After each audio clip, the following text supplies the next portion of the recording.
ఏమంటారు అంటే జూబ్లీస్ ప్రజలు కూడా ఆల్రెడీ డిసైడ్ అయి ఉన్నారు. బహుజన బిడ్డ ప్రజలకు అందుబాటులో ఉండే బిడ్డ కాబట్టి అక్కడ వారి నాయకత్వంలో జూబ్లీస్ ప్రజలు ఇంకో 3 సంవత్సరాలు పనిచేయడానికి సిద్ధంగా ఉన్నారు.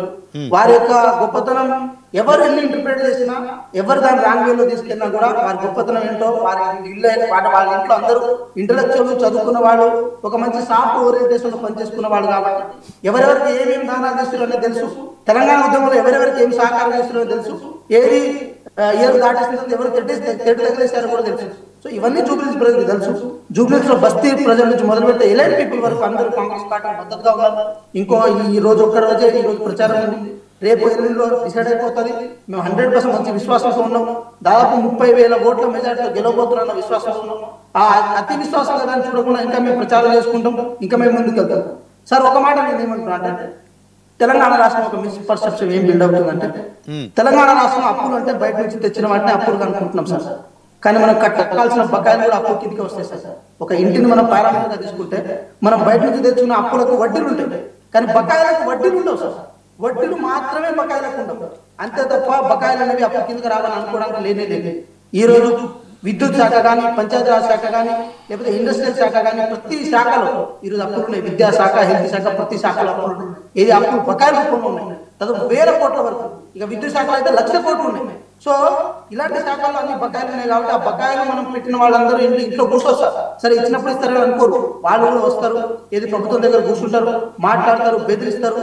ఏది కాలేజీలో బంద్ చేస్తారు, వీళ్ళైతే విద్యుత్తం నిలిపేస్తా అంటారు, లేకపోతే రోడ్డు మేము కాంటాక్ట్ చేయమని అంటారు. పంచాయతీరాజ్ దగ్గర చాలా మంది సెక్రటరీలు పెన్ డౌన్ చేస్తారు. ఇలాంటి అన్ని జరుగుతాయి సార్. సో ఇవన్నీ నిజంగా చెప్పాలంటే గతంలో జరిగిన విధ్వంసాన్ని మేనేజ్ చేసుకుంటూ కొంతవరకు ఆర్థిక క్రమశిక్షణ పాటించుకుంటూ మేము రాగలుగుతున్నాం. యథార్థవాది లోక విరోధి అన్నట్టు ఒకసారి యథార్థం కనుక మాట్లాడితే ఆటోమేటిక్గా లోకానికి ఏదో చెడుగా చూపించే ప్రయత్నం ఎన్ని చేసినా కూడా తెలంగాణ ప్రజలను మేము మోసం చేయదలుచుకోరు. తెలంగాణ ప్రజలను మోసపూరితంగా వాళ్ళని బాధ పెట్టే ప్రయత్నం చేయలేదు. ఒక ఆర్థిక అంశాన్ని ఉన్న విషయాన్ని ఉన్నట్టుగా మేము చెప్తున్నాం. ఎస్, ఒక విషయం ఏంటంటే ఒక నాయకులుగా ఎవరో నిర్మించడం కోసం ఇలాంటి చెప్పొద్దని అంటారు.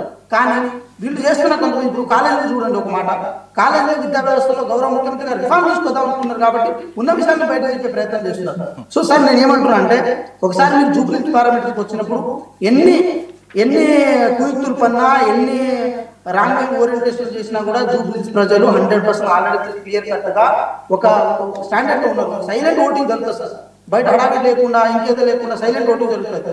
మొన్ననో కేటీఆర్ గారు ఒక మాట, కత్తి వారికి ఇచ్చి యుద్ధం మమ్మల్ని చేయమంటే చేయలేమని అన్నట్టు మాట్లాడతారు. సో నేను చాలా గౌరవంగా, చాలా మర్యాదగా మాట్లాడతాను. ఎందుకంటే నా వేరే పార్టీ వాళ్ళని నేను గౌరవంగా మాట్లాడినప్పుడే నా పార్టీ నాయకులను నేను గౌరవాన్ని పొందగలుగుతాను. సో అది బేసిక్ విచక్షణకు సంబంధించిన వ్యవహారం కాబట్టి నేను గౌరవంగా మాట్లాడతాను. ఆ మాట కేటీఆర్ గారు 10 సంవత్సరాల వరకు వాళ్ళ చేతిలో కత్తి ఇస్తే ఆ కత్తితో ఏది యుద్ధం చేయమనంటే తెలంగాణ ప్రజల భూములను తీసుకోవడం కానీ, లేకపోతే కొంతమంది ఫోన్లు ట్యాపింగ్ చేయడం కానీ, లేకపోతే చాలా మందిని బాధ పెట్టే ప్రయత్నం చేస్తారు. చాలా మంది విద్యార్థులు కానీ, ఉద్యోగకారులను అందరినీ ఇబ్బంది పెట్టే ప్రయత్నం చేస్తారు. అంటే ఒక కత్తిని ఏ విధంగా మీరు యూటిలైజ్ చేసుకుంటారు అంటే, ఆ కత్తిని ఏ విధంగా మీరు యూటిలైజ్ చేసుకుని జనాన్ని మోసం చేసిన విషయాన్ని తెలంగాణ ప్రజలు గ్రహించారు. కాబట్టి 10 సంవత్సరాలు మీ పాలన చూసి మిమ్మల్ని ఏది ఫామ్ హౌస్ కు పరిమితం చేసే ప్రయత్నం చేస్తున్నారు. నేను ఒకటే మాట్లాడుతున్నాను, కేసీఆర్ గారిని ప్రజలు చూస్తున్నారు, కేసీఆర్ గారి కోసం ఎదురు చూస్తున్నారు, కేసీఆర్ గారి కోసం ఎదురు చూస్తున్నారు అంటున్న ప్రతిసారి నేను ఒకటే అడుగుతున్నాను. స్టార్ క్యాంపెయిన్లలో భాగంగా అక్కడ కూడా మాజీ ముఖ్యమంత్రి అని పెట్టుకోవడానికి మీకు అహం అడ్డొచ్చి తొలి ముఖ్యమంత్రి అని పెట్టుకున్న సందర్భాలు ఉండేవి. సో తొలి ముఖ్యమంత్రి అని పెట్టుకున్న స్టార్ క్యాంపెయినర్ కూడా ఒక్కసారి కూడా జూబ్లీస్ ప్రజల దగ్గర కనీసం వచ్చి, అమ్మా మీకు కష్టాలు ఉన్నాయా, మీకు బాధలు ఉన్నాయా, దీనికి కాంగ్రెస్ పార్టీ కారణమా, దీన్ని నేను ఏం చేయగలుగుతా అని చెప్పి కనీసం కూర్చొని విన్న సందర్భాలు కూడా ఉండేవి లేవు. అంటే ఎక్కడ అది కనపడలేదు. కాబట్టి ఈరోజు బీఆర్ఎస్ కానీ, కేసీఆర్ గారు కానీ, లేకపోతే బీఆర్ఎస్ పార్టీ నాయకులు కానీ జూబ్లీస్ లో ఓట్లు అడిగే నైతికత లేదు.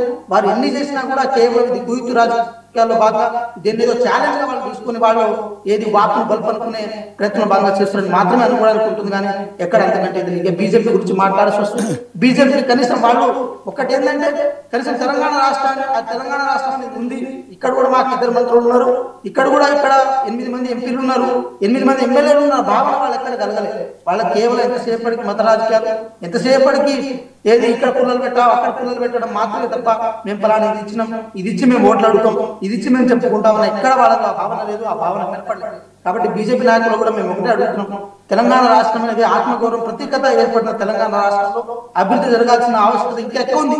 మెట్రో ఫేజ్ 2 విషయంలో కానీ, మూసి ప్రక్షాళన విషయంలో కానీ, లేకపోతే ట్రిబుల్ విషయంలో కానీ, లేకపోతే మనకు ఏది 4th సిటీ వ్యవహారంలో కానీ, ఎక్కడైనా సరే ఇక్కడ కనుక డెవలప్మెంట్ లో మీరు భాగస్వాములు అయితే మీరు ఏ రూపంలో ఓట్లు అడిగినా కూడా మేము దాన్ని స్వీకరిస్తాం తప్ప ఎంతసేపటికి ఇవ్వడానికి ఏం చేతగాక మేము ఏది కాంగ్రెస్ పార్టీ మీద కోపంతో తెలంగాణ ప్రజలు మోసం చేద్దామన్న భావన బీజేపీ కనుక ఉంటే మాత్రం ఇక్కడ కూడా చూసుకుంటారు. ఎట్లాగో బీజేపీ 2వ స్థానం నుంచి 3వ స్థానం పరిమితం అయిపోతుంది.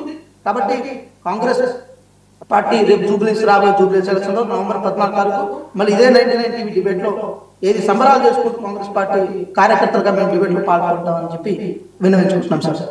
Okay, thank you, all the best Venkat garu. మీరు చెప్పిన మాట నిజం కావాలనుకుంటున్నాం.